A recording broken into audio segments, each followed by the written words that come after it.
ابھی ہمیں سعودی عربیہ نے $1 ارب اپنے مانگ لیے اور ہماری طرف سے کہا گیا کہ جی وہاں حالات ایسے نہیں ہیں. وہ میں تو لاجک نہیں مانتا کیونکہ ان کے ہنڈریڈز آف بلینز ہیں اور لگے ہوئے دنیا میں 0% انٹرسٹ پہ بھی, یہاں تو 3% پہ تھا, تو ہمیں چین سے مانگ کے دینے پڑے. میری اطلاع یہ ہے کہ 1 بلین اور کی ڈیمانڈ آ گئی بھی ہے سعودی عربیہ سے, کیونکہ ٹوٹل 3 بلین تھا, اس میں سے 1 بلین اور بھی مانگا گیا.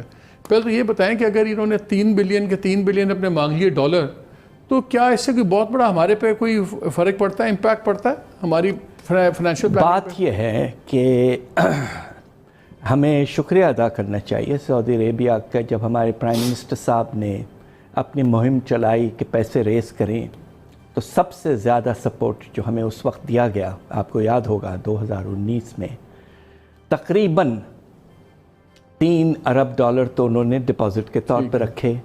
اس کے بعد میں انہوں نے ہمیں ایک $3.2 ارب کا ایک آئل ڈیفرڈ پیمنٹ فیسلٹی دیا کہ ہر سال آپ ایڈوانس میں لے لیں چیزیں, پھر ہمیں بعد میں پیمنٹ کریں.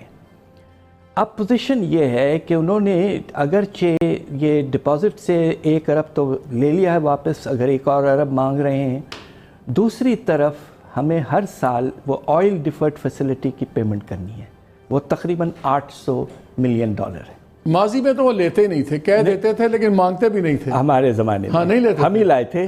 دنیا کو یہ بتایا جاتا تھا کہ ڈیفرڈ ہے, لیکن کبھی لیتے نہیں لیے تھا, ہم سے لیا نہیں.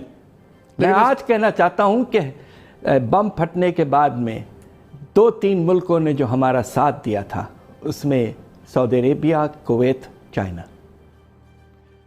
اب پوزیشن یہ ہے کہ اگر آپ کو 2 سے لے کر $3 ارب جلد سے جلد واپس کرنا پڑے, تو اس سے پریشر تو پڑتا ہے, اس لیے کہ آپ کے ریزروز کی ہم چائنا سے مانگ لیں گے, پہلے بھی تو مانگا جی. مگر چائنا کے ساتھ مانگنے میں یہ ہے کہ اگر کمرشل بینک سے لیتے ہیں چائنا کے, تو وہ کمرشل ہوتے ہیں, 3 سال کا ہوتا ہے, اور پھر آپ کو لائبور پلس 3% تقریباً دینا پڑتا ہے, وہ بھی شارٹ ٹرم ہے, 3 سال واپس. پروجیکٹس ہوں چائنا سے, اگر ہم پروجیکٹس پہ پیسہ لیں تو وہ ٹھیک ہے, اس لیے کہ وہ ایک عرصے کے لیے ہوتا ہے اور اس کا امپیکٹ بھی ہوتا ہے ملک پر.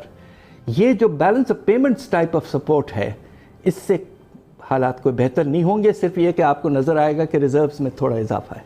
ایگریکلچر کو کیوں اگنور کیا جا رہا ہے؟ اس لیے کہ کیا پالیسی میکر سارے وہ ہمارے اربن بیٹھے ہوئے ہیں اور بزنس مین گرو بڑے بیٹھے ہوئے ہیں, اور ایگریکلچر اگنور ہو رہا ہے؟ اور ابھی آپ تقریباً 2.5-3 بلین کی امپورٹ کریں گے جی. اور یہ بھی سوچئے آپ سر $48 کروڑ کا تو آپ آٹا بھی امپورٹ کریں گے, امپورٹ کرنے والے, شرم کی بات ہے. ویٹ امپورٹ کریں گے. ہم یاد ہے کہ 1999 میں جب ہم حکومت میں تھے, ہم نے پہلی دفعہ ویٹ سیلف سفیشنسی حاصل کی تھی.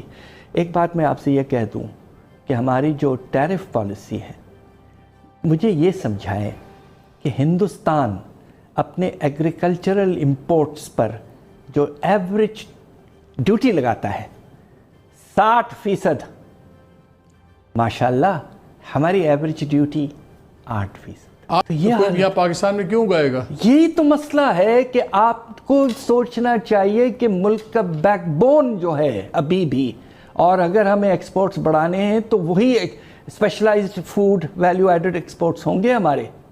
ہم آئی ٹی میں تو کمپیٹ نہیں کر سکتے. پرائم منسٹر باتیں کرتے ہیں, پرائم منسٹر نے مجھے یاد ہے ایک اسپیچ میں کہا کہ ہم نے چائنا سے ہی بات کی ہے, ہم ان کی ٹیکنالوجیز لائیں گے, چائنا ہمارا, اس کو ہم فزیکلی ہم چائنا کو ہی بہت ایکسپورٹ کر سکتے ہیں, agricultural exports and all that, لیکن ان کی باتیں پالیسی میں ٹرانسلیٹ نہیں ہو پا رہی. دیکھیے بات یہ ہے کہ یہ پاکستان میں ود آل ڈیو ریسپیکٹس کچھ عرصے سے, خاص طور پر پچھلے 2 سال, امپلیمنٹیشن میں کمی رہی ہے.